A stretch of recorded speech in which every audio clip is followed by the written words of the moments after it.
3.5 হাত মাটির ঘর,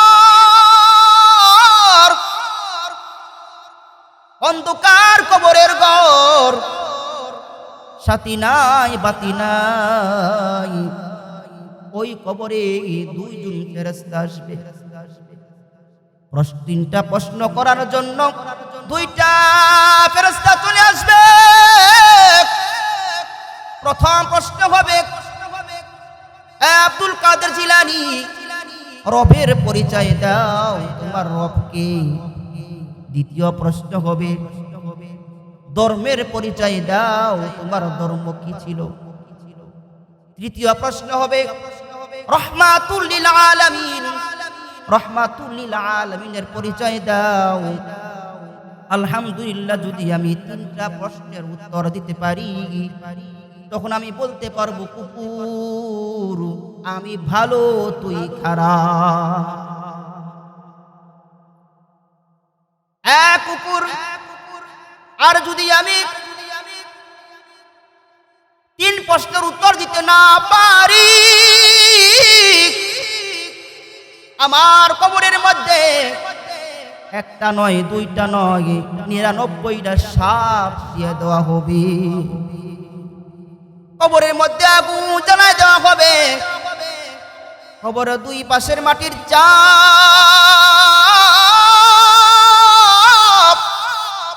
সহ্য করার মতো যোগ্যতা নাই রে মুমিন। ওই সময় বলতে পারবো, কুকুর রে তুই ভালো, আমি খারাপ, কারণ আমি ভালো কাজ করে আসতে পারি নাই, কবর থেকে আমি মুক্তি পাই নাই। আরে মুসলমান, আব্দুল কাদের জিলানী সারা পৃথিবীর মানুষদেরকে বলে, ও দুনিয়ার মুমিন, কবরের 3 প্রশ্নের জবাব দেওয়ার আগে নিজেকে ভালো দাবি করার কোনো যোগ্যতা নাই। কথা বলেন ঠিক কিনা? আলহামদুলিল্লাহি ওয়াহদাহু ওয়াসসালাতু ওয়াসসালামু আলা মান লা নাবিয়্যা বা'দাহু। أما بعد، أعوذ بالله من الشيطان الرجيم. بسم الله الرحمن الرحيم.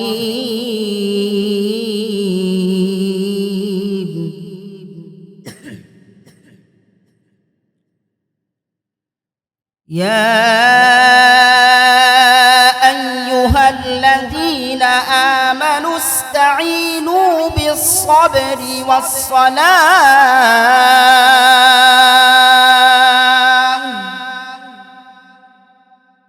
إن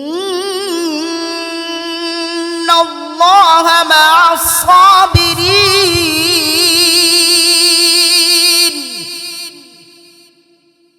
ولا تقولوا لمن يقتل في سبيل الله أموات،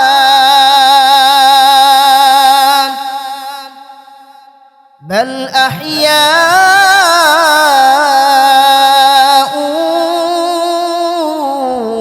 ولكن لا تشعرون. وقال تعالى في كلامه المجيد، يا أيها الذين آمنوا اصبروا وصابروا ورابطوا واتقوا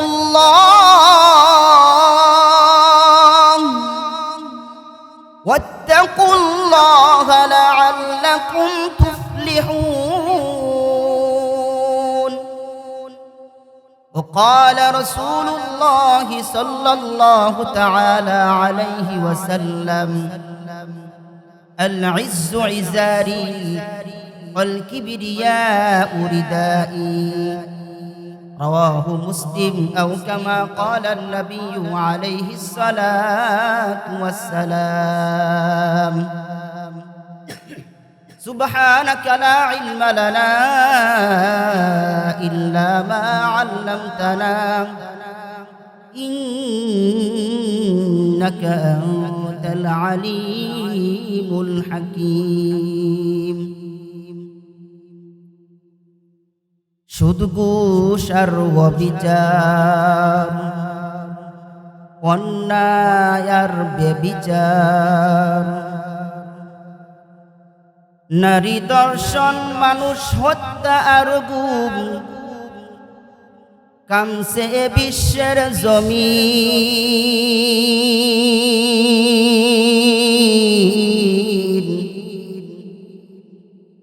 বিদায় হতে চলেছে বিশ্ব নবীর রক্তে মাখা দিন।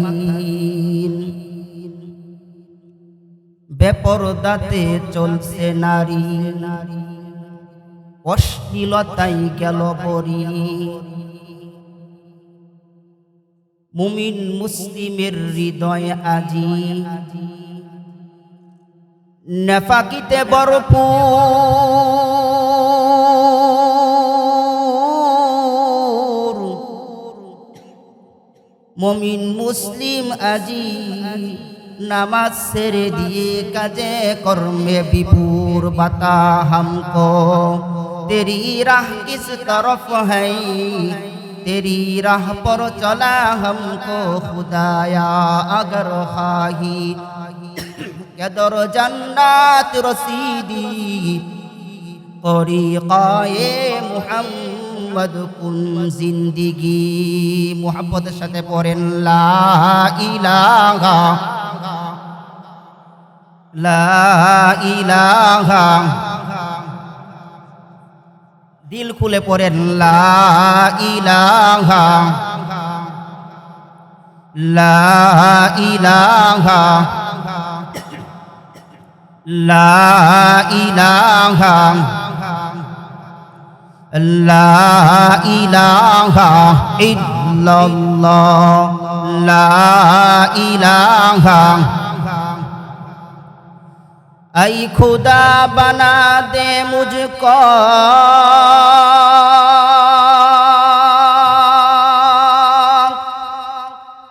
गुबारे मदीना।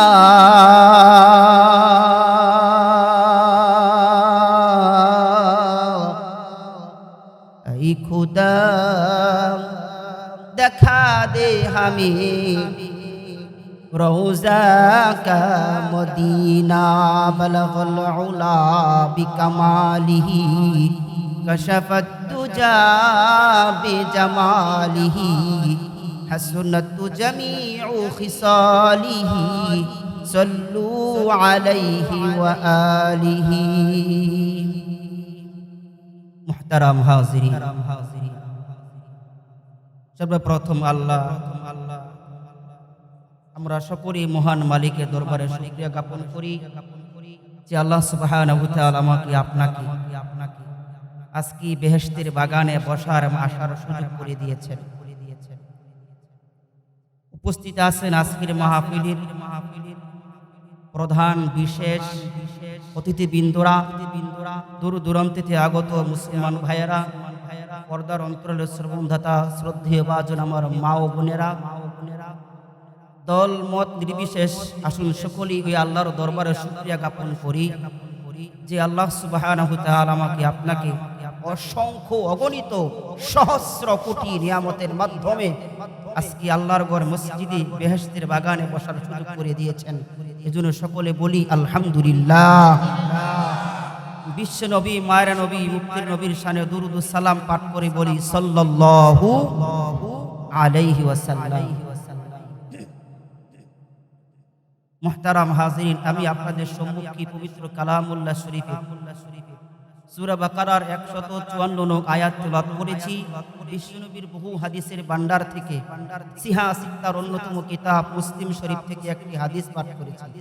পাঠকৃত আয়াত এবং হাদিসের ভিত্তিতে ইখলাসের নিয়তে, আমল নিয়তে উপকারী কিছু কথা বলার সুযোগ আল্লাহ করে দিয়েছেন। আপনারা সকলের জন্য আমলের নিয়ত শুনতে পারেন, এর জন্য সকলে বলি আল্লাহুম্মা আমিন।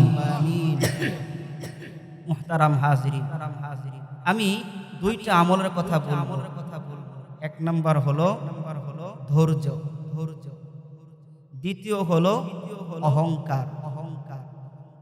আমাদেরকে ধৈর্য ধারণ করতে হবে, অহংকার ছাড়তে হবে। ধৈর্য ধারণ করলে বান্দা আল্লাহর প্রিয় হয়ে যায়। আইয়ুব নবী ধৈর্য ধারণ করেছে কিনা ইতিহাস জানেন না আপনারা? অহংকার করেছিল কে? শয়তান ইবলিস। অহংকার করার কারণে ইবলিস কিন্তু মুআল্লিমুল মালাইকা ফেরেশতাদের শিক্ষক থেকে শয়তান ইবলিস হয়ে গেছে।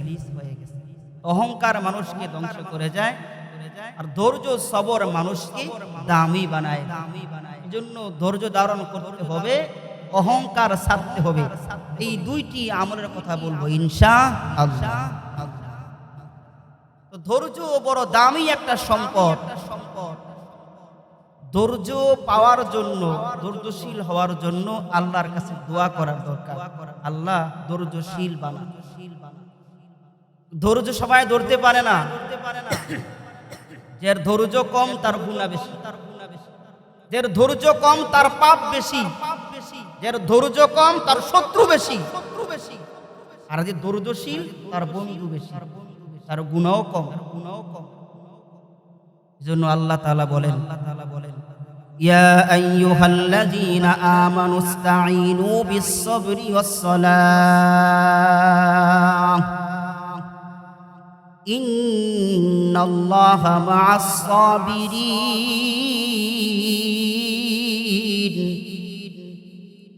আল্লাহ তাআলা বলেন, বান্দা আমার কাছে দুইটা জিনিসের মাধ্যমে চাও, একটা হলো ধৈর্য আর একটা হলো নামাজ।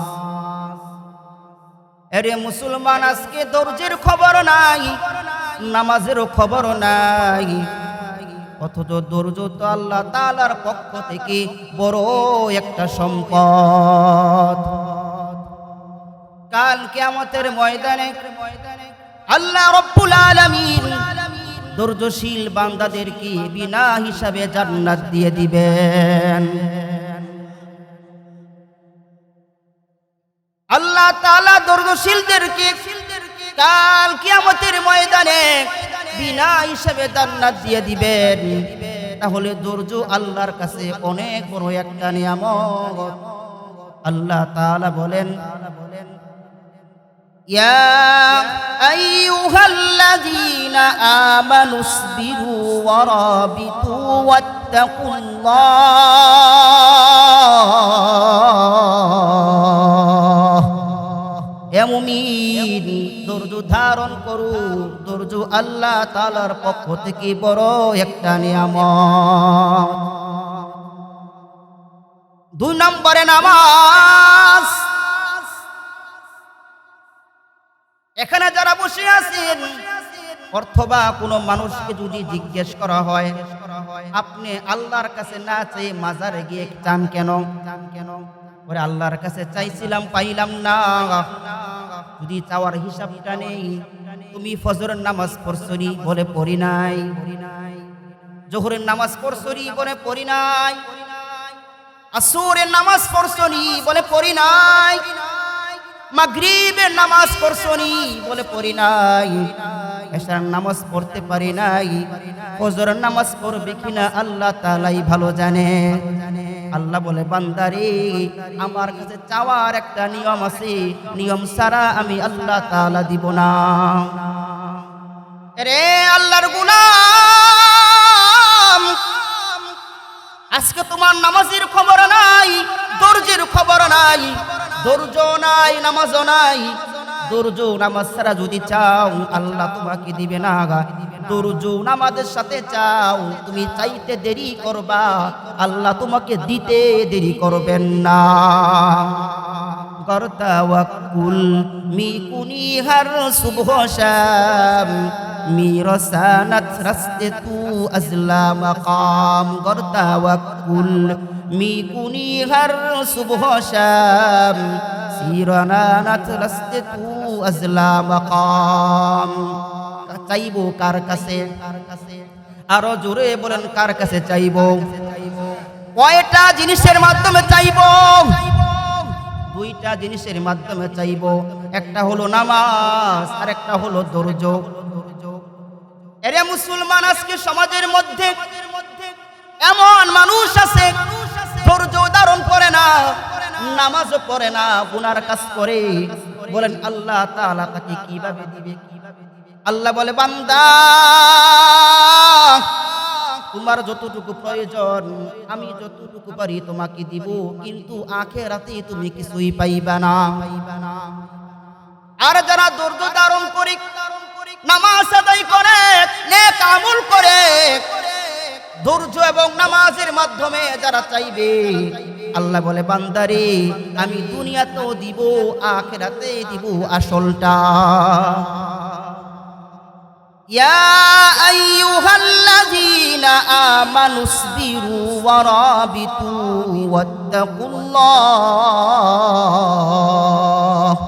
ওয়াত্তাকুল্লাহা লাআল্লাকুম তুফলিহুন।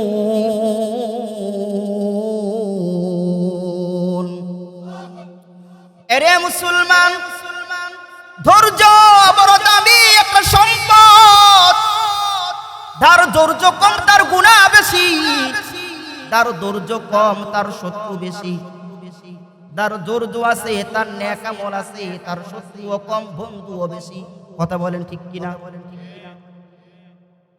কুতুবুল আলম, জগৎ বিখ্যাত আলেম শায়েখ শিবলি রহমাতুল্লাহি আলাইহি সফরে যাইতেছেন। বহু দূরের পথ অতিক্রম করার পর একটা গাছের নিচে আশ্রয় নিলেন।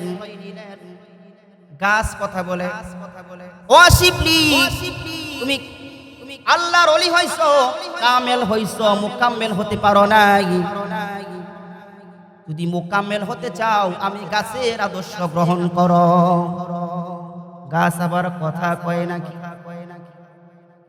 অসম্ভবকে সম্ভব করার মালিক কে? চিল্লাই বলেন। অসম্ভবকে সম্ভব করার মালিক আমার আল্লাহ। এরে মুসলমান, গাছ কথা বলতে পারে না, আল্লাহ বলাই রে গাছ কথা বলতে পারে। দোলনার শিশু বাচ্চা কথা বলতে পারে না, আল্লাহ কথা বলাইলে দোলনার শিশুও কথা বলতে পারে। আল্লাহ কথা বলাইলে গাছ কথা বলতে পারে।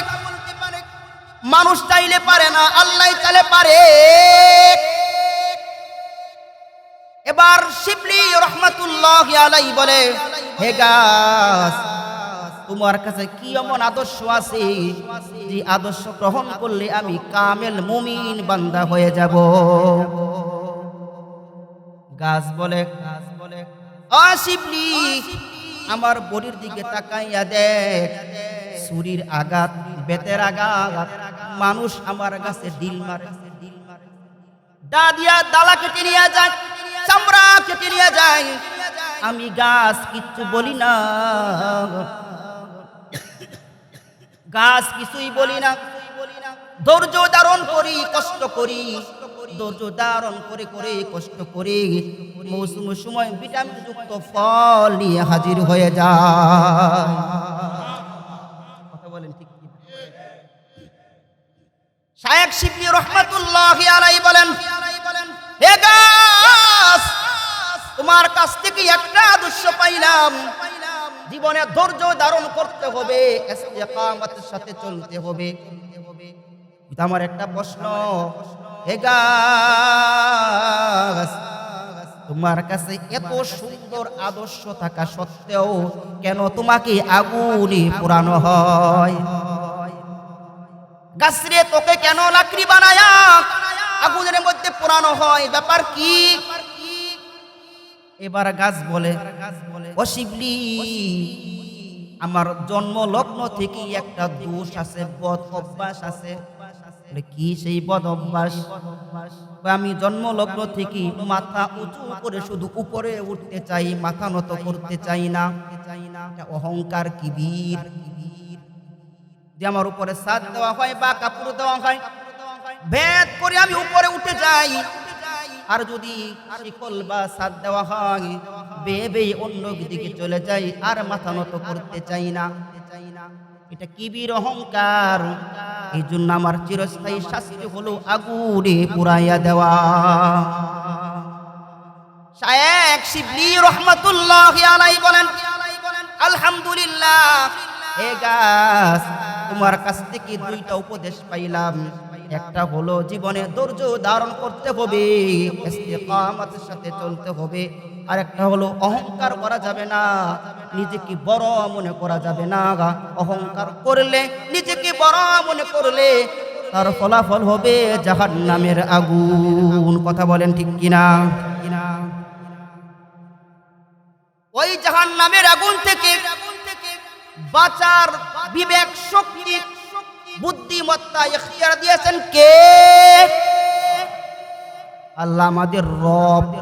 আল্লাহ আমাদের কি হয়? রব কাকে বলে? রব শাব্দিক অর্থ হরে মুমিন, সমস্ত বিষয়ের প্রয়োজনের আয়োজন করেন যিনি, রব হলেন তিনি। সমস্ত বিষয়ের প্রয়োজনের আয়োজন করেন যিনি, রব হলেন তিনি। আয়োজন কখন করেন?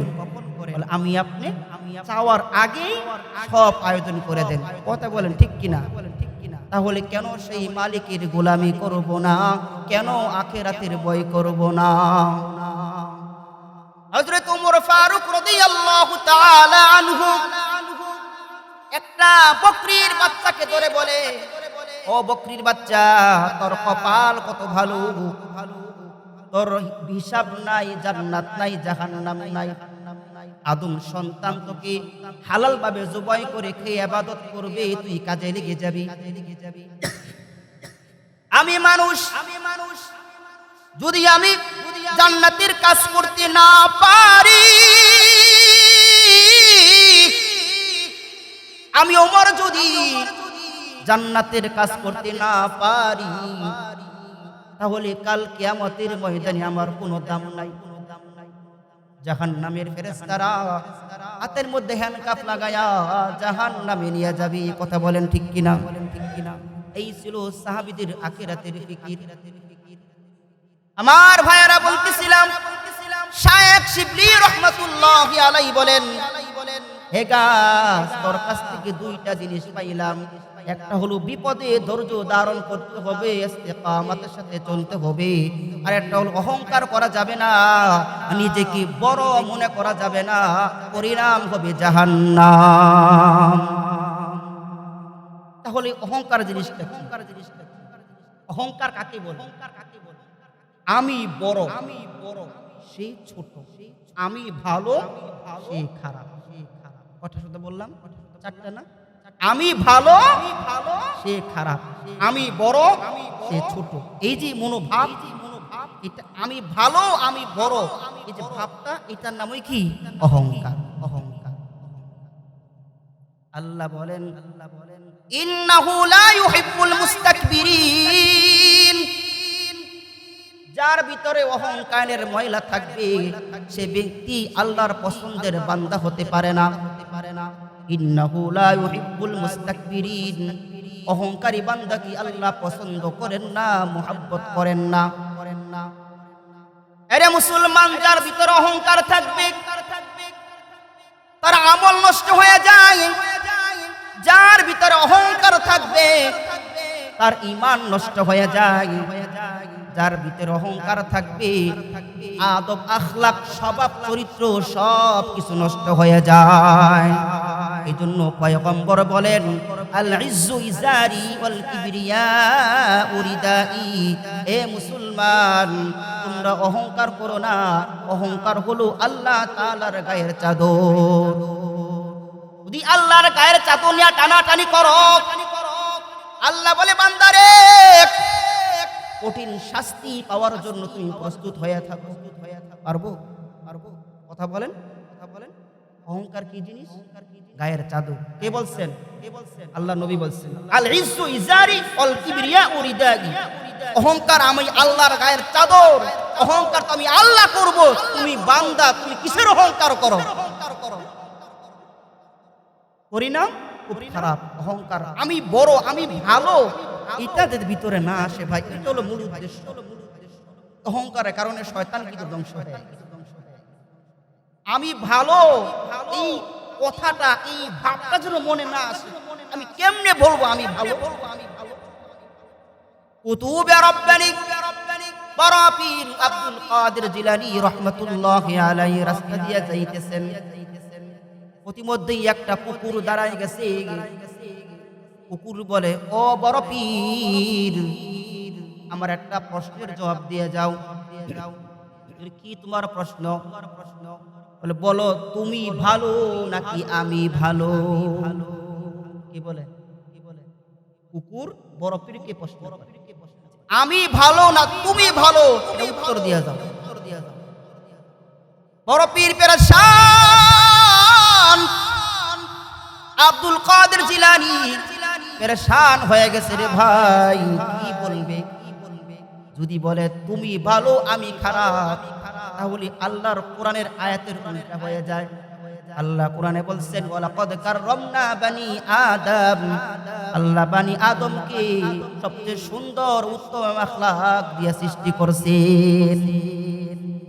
আর যদি বলে আমি খারাপ তুমি ভালো, তাহলে অহংকার হয়ে যায়, নিজেকে ভালো বলতে পারে না, নিজেকে খারাপ বলতে পারে না। ভালো বললে অহংকার হয়, খারাপ বললে কোরআনের আয়াতের উল্টা হয়। কি করবে? বড় পেরেশান। এবার আব্দুল কাদের জিলানী মুরাকাবায় বসে গেছে আল্লাহ তাআলার কাছ থেকে পরামর্শ নেওয়ার জন্য।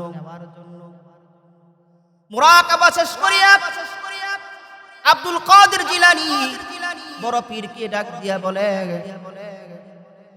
বড় পীর বলে, ও কুকুর, আমি মৃত্যুর আগে তোর এই প্রশ্নের উত্তর দিতে পারবো না, আমি কি ভালো নাকি খারাপ এই প্রশ্নের উত্তর আমি মৃত্যুর আগে তোকে দিতে পারবো না। আমি মৃত্যুর আগে এটা দিতে পারবো না, আমি ভালো না তুই ভালো এটা মৃত্যুর আগে আমি বলতে পারবো না। কেন? বলে, আমি বড় পীর, মানুষ আমাকে সম্মান করে, আমার মৃত্যুর পর আমার সঙ্গে কিছুই যাবে না। 3টা সাদা কাফন আমার বিছানা, 3.5 হাত মাটির ঘর, অন্ধকার কবরের ঘর, সাথী নাই বাতি নাই, ওই কবরে 2 জন ফেরেশতা আসবে। 3টা প্রশ্ন করার জন্য 2টা ফেরেশতা চলে আসবে। প্রথম প্রশ্ন হবে, আব্দুল কাদের জিলানী, রবের পরিচয় দাও, তোমার রব কে?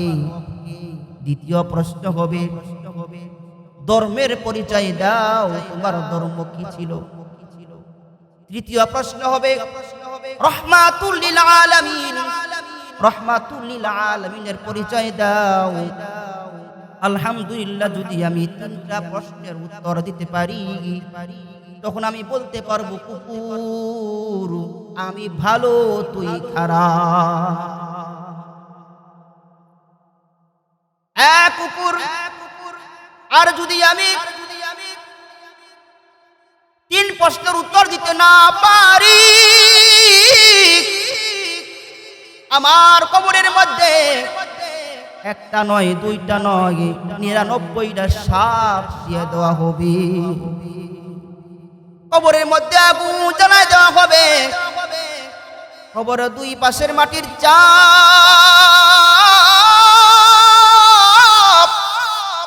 সহ্য করার মতো যোগ্যতা নাই রে মুমিন। ওই সময় বলতে পারবো কুকুর রে তুই ভালো আমি খারাপ, কারণ আমি ভালো কাজ করে আসতে পারি নাই, কবর থেকে আমি মুক্তি পাই নাই। আরে মুসলমান, আব্দুল কাদের জিলানী সারা পৃথিবীর মানুষদেরকে বলে, ও দুনিয়ার মুমিন, কবরের 3 প্রশ্নের জবাব দেওয়ার আগে নিজেকে ভালো দাবি করার কোনো যোগ্যতা নাই। কথা বলেন ঠিক কিনা? কবরের 3 প্রশ্নের জবাব যখন দিতে পারবো, তখন বলতে পারবো আমি ভালো নাকি তিন প্রশ্নের উত্তর কি দিতে পারছি আমরা? দিতে পারবো কিনা জানি। কিভাবে বলে আমি ভালো, আমি হেরতে বালা, এই কথা কিভাবে বলি আমি? কি মনোভাব কিভাবে আসে যে আমি ভালো? কবরের তিন প্রশ্নের জবাব দিতে পারলে মনে করতে পারবো যে আমি ভালো একজন মানুষ। এই যে অহংকার মানুষকে ধ্বংস করে দেয়, শুধু মুখ দিয়া না, ভাবে অহংকার আছে। ভাব, পোশাকের মধ্যে একটা অহংকার, কথার মধ্যে অহংকার, চলাফেরার মধ্যে অহংকার যেন না হয় রে ভাই। কোরআনে আল্লাহ বলেন, ওয়ালা তামশি ফিল আরদি মারহা, তোমরা জমিনের মধ্যে অহংকারের সাথে হেঁটো না, চলাফেরা হাঁটা যেন অহংকার না পায়। আমি বড় একটা ভাব যেন না আসে। এটা কিভাবে আসে রে ভাই? অহংকার আসলে তো এই অন্তরে যে অহংকার চলে আসে, তাহলে আমল, ঈমান আমল সব নষ্ট হয়ে যায়। আমি বড় এই ভাব যেন অন্তরে না আসে। আল্লাহর পয়গম্বরের বংশধর সৈয়দ আহমদ কবি রাফাই রাহমাতুল্লাহ আলাইহি একদিন রাস্তা দিয়ে যাইতেছে, ছোট্ট একটা রাস্তা, চাপা একটা রাস্তা। একজন মানুষ গেলে আরেকজন মানুষ আসতে পারে না, চাকুর মতো চাপা রাস্তা। একদিকে হায়াতে কফি রাফাই, আরেক দিক থেকে কুকুর আসতেছে। হায়াতে রাফাই কুকুরকে ইশারা দেয়, নিচে নাম। কি বলে? নিচে নাম। আল্লাহ তাআলা কুকুরের জবান খুলে দিছে, বলেন আল্লাহু আকবার। কুকুর বলে, ও রাফাই, আপনি নিচে নামেন, দেখেন না আমি এদিক যাইতেছি। এরা কইডা কুকুর বলে আ রাফাই, নিজেকে কি আমার থেকে ভালো বড় মনে হয় নাকি? রাফাই বলে, কুকুর রে, না, নিজেকে তোর থেকে ভালো বড় মনে হয় না। নিচে নাপাক পানি, তোর তো কোনো শরীয়ত নাই, তো হায়াওয়ান, তোর নামাজ নাই, ওযু গোসল নাই, তোর শরীর এমনিতেই নাপাক। আমার তো নামাজ আছে, শরীয়ত আছে, পাক নাপাক আছে। নিচে নামলে শরীরটা নাপাক হয়ে যাবে। এই জন্য বললাম তুই নামলে ভালো হয়, একটু নাম। এ মুমিন ভালো করে বুঝবেন। কুকুর খেয়ে জবাব দেয়। কুকুর বলে, ও রাফাই, রাফাই রে, দুনিয়ার নাপাক যদি শরীরে লাগে, পানি দিয়া দুকু করলে সে নাপাক দূর হয়ে যাবে, পবিত্র হয়ে যাবে। কিন্তু তুমি আমার থেকে ভালো বড় বড় মনে হয়, এই অহংকারের নাপাকি যদি অন্তরে লাগে, এই অহংকারের নাপাকি কিন্তু সহজে দ্রুত করা যায় না। আল্লাহু আকবার বলেন। আয়াতে রাফাই কুকুরের কথা শুনিয়া লাভ দিয়া নাপাক পানির মধ্যে নেমে গেছে। আর অহংকারের নাপাকি, অহংকারের নাপাকি অন্তরে যদি লাগে, সহজে কিন্তু এটা দ্রুত করা যায় না, পরিষ্কার করা যায় না। দুনিয়ার নাপাকি পানি দিলে পরিষ্কার হয়ে যায়, কিন্তু অহংকারের নাপাকি সহজে কিন্তু যাবে না। কুকুর এটা বলে, ভাই, অহংকার দূর করবেন কিভাবে? বলেন আমি ছোট। বলেন, তিন কথা শেষ করুন। বলেন আমি ছোট। সবাই বলেন আমি ছোট, আমার অনেক গুনাহ আছে। বলেন কথাটা, আমার অনেক গুনাহ আছে। এটা 100 লক্ষ সাহাবীর একটা গুণ, সিগারুন নফস, ছোট আত্মা, ছোট মন। সাহাবায়ে কেরাম নিজেকে ছোট মনে করতো যে আমার অনেক গুনাহ আছে, আমি অনেক ছোট। এটা মনে করতে পারলে অহংকার দূর হয়ে যাবে। আর আগে আগে সালাম দিবেন। কি করবেন? আগে আগে সালাম, অহংকার চলে যাবে। আল্লাহ সকলকে বুঝবার আমল করা তৌফিক দান করুন।